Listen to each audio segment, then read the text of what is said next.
Hey, it's Andre. It's time for a really quick Friday flying update.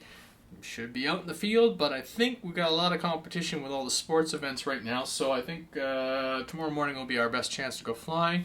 Gives me a chance to start working on a few of the projects, in particular setting up the multiplex FunCub for night flying duty when we're at Flight Fest, or I'm at Flight Fest.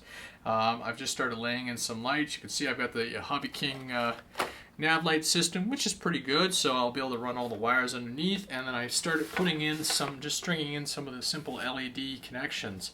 The Wraith used to have a whole bunch of them, which I've taken off, and what I'm going to do is grab two more rows of red, just solder them in line, same thing with the green, and run a couple more of the whites inside the airplane just to fully illuminate this thing. And the nice thing about the FunCub is it can take the weight. I actually can run two 2200s in the belly, so that's sort of in the nose section, so that's really handy.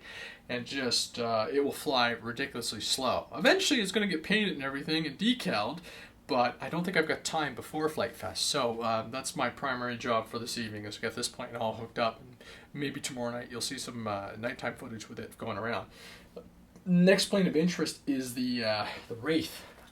I've gone, like I said, I've been basically stripping everything out, and it feels a lot lighter. CG seems to be a lot better, so I'm going to do some flying with this weekend, hopefully, and just to see if it will cooperate and fly as I want it. If I do FPV again with it, I'm just going to go camera, transmitter. That's it. No OSD, no extra weight. I just fly it the way it was meant to fly. I've gone in and retuned the ailerons and the elevator, and like there's nothing left in this airplane. So if it doesn't go, then obviously there's a power issue somewhere in the system where I'm just not blending off. I did take the braking off the motor, and these are different props, which felt like had a little bit more torque. They're actually multi-rotor props, so on landing they should have a little bit more flex. We'll see. We might give up a little performance, but I don't know. We'll find out soon enough. And then the only other project in the books, and hopefully will be completed in time for Flight Fest, is a Twin EDF scratch build. So this, of course, is the famous, now infamous FD Racer.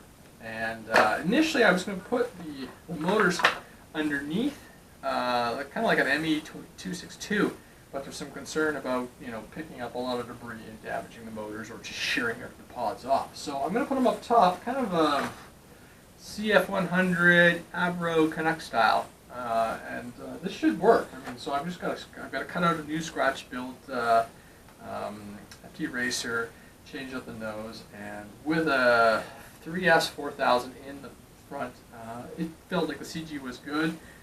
James even got me a little pilot, bear guy, so I've got Frog there.